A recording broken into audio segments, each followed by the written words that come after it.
Let's get salty!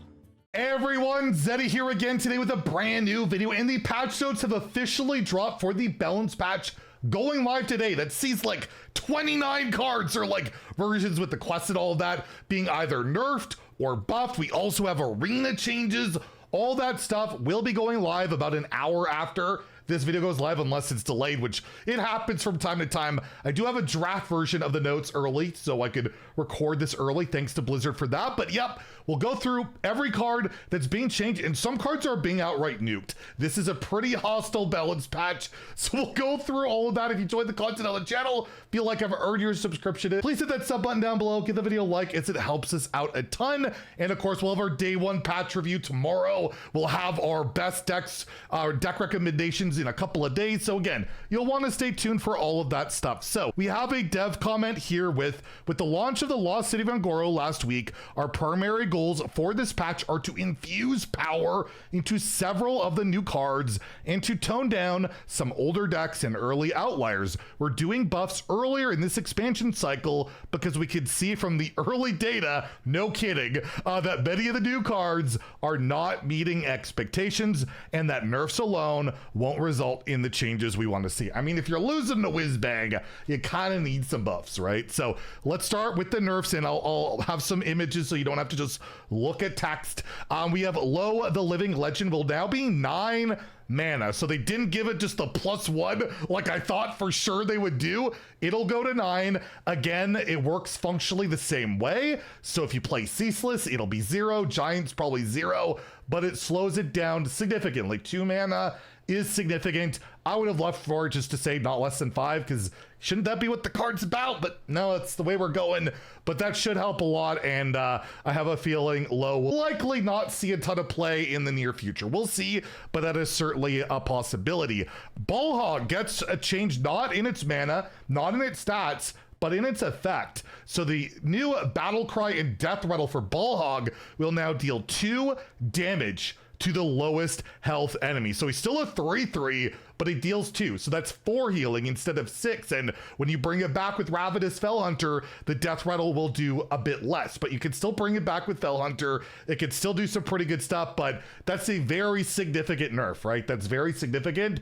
And I could see Blob of Tar taking the spot in those Death Rattle decks going forward, because it might not be quite worth the cut, but it still could be. Who knows? But definitely not in like the aggressive decks. It'll be basically just the Death Rattle ones going forward. Sock Puppet Slither Spear will now be a 1/2 instead of a 1/3, so significant nerf for those aggressive decks. It dies to a lot more. The Quest Demon Hunter dealing 2 will help out with that, I guess, right? And in Wild, this is running some aggressive decks as well. So yeah, very significant in both Standard and Wild. Should scale back the snowballing aggro of that card, but it'll still get the same attack buff as before. It just won't be quite as hard to kill now. Next, we have a rework. We do have a rework. As I said, this card is now unbanned in Wild, the Ever Burning Phoenix. It is now a 3/2, still 4 mana, but it has Death Rattle. Return this to hand at end of turn. So once it dies, it will not automatically go to your hand. So you can't just replay it and then draw a card and replay it and draw a card, or in Wild, replay it and juggle some knives and replay it and juggle some knives, right? You can only play the card once per turn. So that effectively will kill off the Cycle Rogue as we know it, which has been a problem since Phoenix was made. And again, in Wild, yeah, maybe this will spawn something new and broken, who knows? But yeah, a significant rework for the card, and probably justified, even though if you might not face this a lot, it's definitely more of a high legend thing.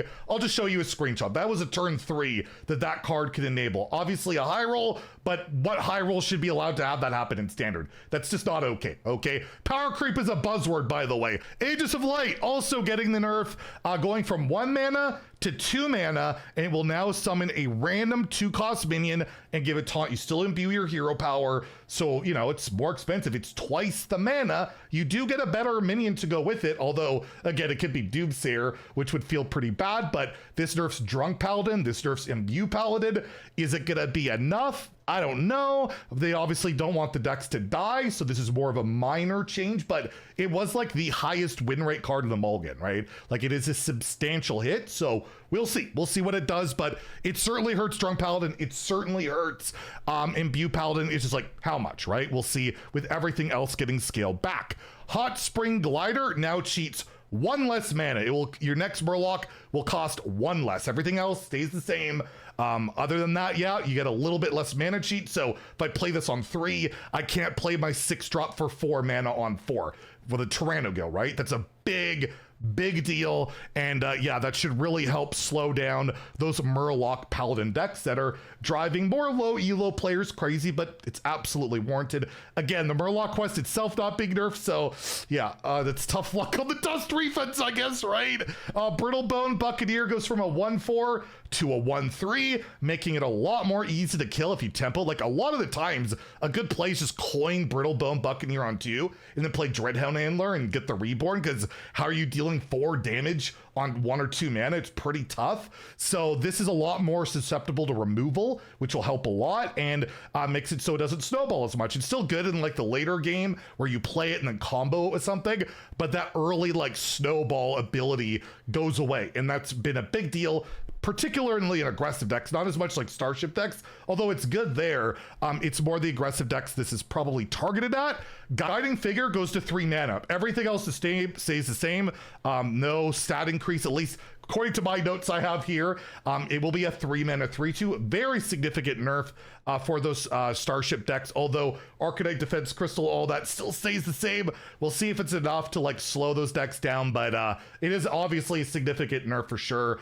And no stat compensation on top of it also makes it a big deal, because it was a premium statted minion with upside, not so much anymore. Murmur is dead. They killed Murmur. I'm thankful, because I just thought it was super toxic, where instead it got the Nerlax treatment basically. Now your first Battlecry minion each turn costs 1, but immediately dies after played. So you can only cheat out 1 Battlecry minion per turn. So you can't go like Ysera into Shutterblock, into Hagatha, into the Slimes, and all that absurd stuff. You get 1, and they didn't even put it down to 6. They're just done with the card, right? They're ready to move on from Murmur, and yeah, that's it. And it's got wild implications too. Like Shutterwalk Shaman like to use it. They're not going to use it anymore. This is basically a dead card unless you really want to Murmur out Ysera and get some mana ramp. Like it's probably not going to be worth it unless they print a really big death rattle. I want to cheat out sooner,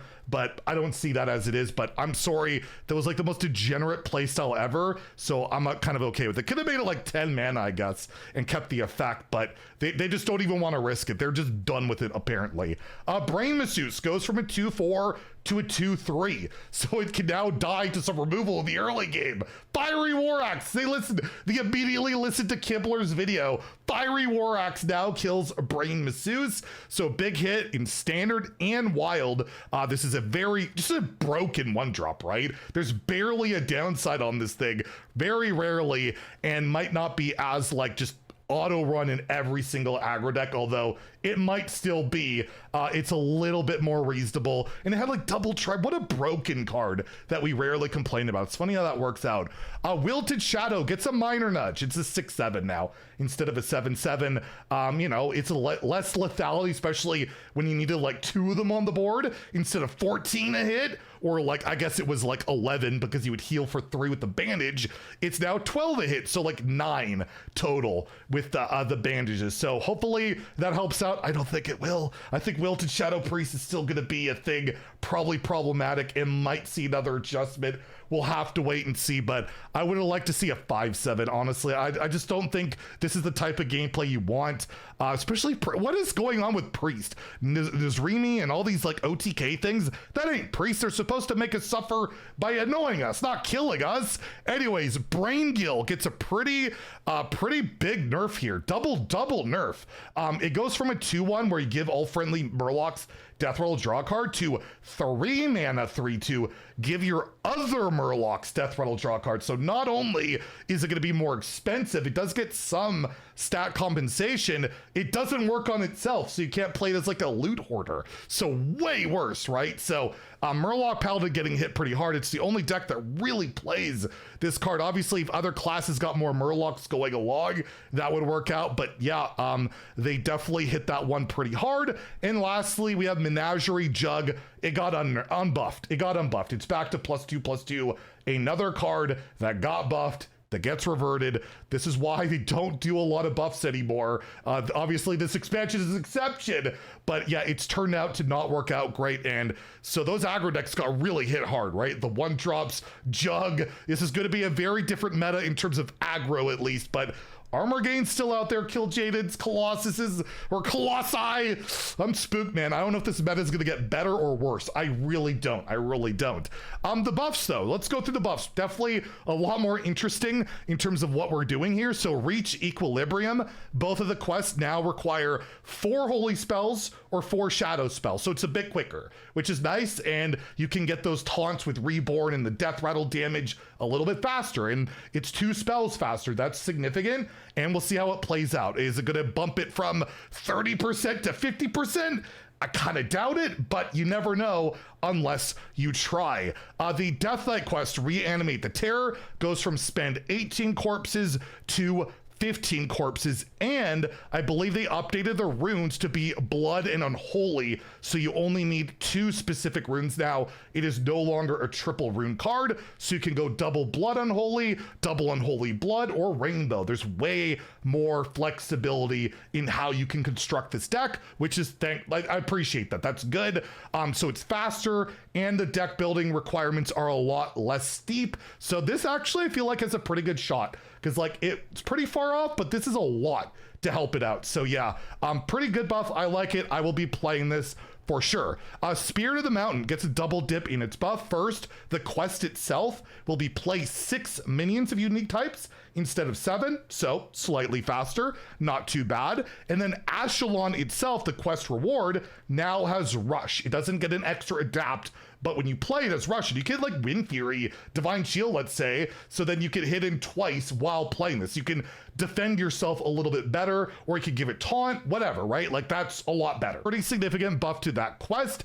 The Hunter quest reward got changed, not the quest. So they screwed up in the teaser. I knew that when I recorded, but I had to pretend that I didn't know. It's been updated that you now discover the beast, the 8, 6, and 4 attack beast. You now discover it, so you're not stuck with Octosar. You're not stuck with absolute garbage. You will have a much better chance at it.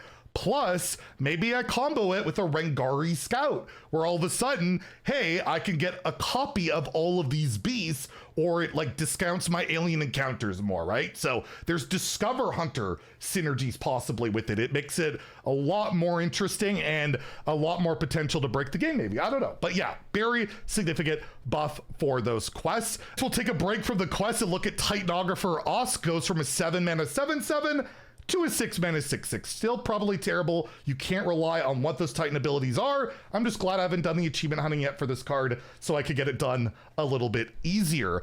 They have buffed the quest reward for the rogue quest, not the quest itself, like the teaser showed, where Master Dusk now goes from 5 mana and giving you 5 armor. It's now 3 mana, get 8 armor. So it's still going to be really hard to complete the quest. It's still going to be really hard to survive while completing the quest. But if you manage to, it's way easier to play the hero card, and you get some more armor to stay alive. So we'll see how that works out. I'm not sold on it, but maybe it does the trick. Opu the Unseen is actually unseen now. He gets stealth. Nothing else more than that. He gets stealth. Does that make him a lot better? Well, it's a 6 attack minion you might not be able to interact with. Could even present lethality. You never know, right? So we'll see, but probably not moving the needle too much. Underbrush Tracker goes from 7 mana to 6 mana. Still seems very slow. You have to shuffle 6 different times to get it to 0. And it just, yeah, I figured 5 mana, but again, they're playing it on the safer side. They're really trying to lower the power level of Hearthstone. It's just gonna be a painful process while we do it, right? We stick to this next year, things should be way better, but man, that's a long time from now. Escape the Underfell, the Warlock quest had got double dip buffed as well. You now need to only play 5 temporary cards instead of 6, so much faster than before. That's like 2 of the 1 mana locations and 1 other temporary card. You're there, which is really nice. And on top of that, the Underfell Rift goes to 3 mana, not 5, but 3 mana to get that rift out. So not only do you complete that quest significantly faster, you can get your reward out way faster. So look out for the Warlock quest. It could be really strong now. Honestly, that could be a huge deal. Toru for Demon Hunter, it's 8 mana. Maybe it sees play. Probably not, but it's not 6 mana like they tested it out at. It's 8 mana. Garishi Wasp is now a 5 mana 2/7, so it loses a health, loses a mana, and yes, it has rush. So when it attacks in, you'll get a quest tick. You'll also get that spell that could give you more quest ticks, guaranteed. So maybe it'll make the cut. It might. It had no chance before, so maybe it has a chance, although I'm not entirely sure. The Demon Hunter quest itself, Unleash the Colossus, now requires you to, instead of 15 times, deal exactly 2 damage to an enemy on your turn. It's now 12, 3 less ticks. So that's like 2 full board AoEs and you're done. That's pretty good. That'll make it a lot faster. Is it going to make it playable? Don't know, but it's got a shot. Cloud Serpent, as I predicted, 3 mana, 3/3, same effect. It's just a bit cheaper to try and probably copy up a quest reward, right? Make it a lot better, because, you know, a lot of them are elementals or dragons and all that stuff. Questing Assistant does not become a 1 mana 2/1 like I hoped. Instead, it stays 2 mana. It could just deal 3 damage to an enemy minion because of Shadow Step, basically because of Shadow Step. So yeah, that's all the buffs, all the nerfs. Again, I am concerned about things like your Arcanite Defense Crystal, the Colossus, Kill Jaded, Ravenous Fell Hunter, Flickering Light Bot. There's still so many things they could have hit, but overall, I am thinking this patch is promising. Although I think with all the aggro getting nerfed, it could just become more of an OTK meta where you got to beat all the armor, right? We'll see.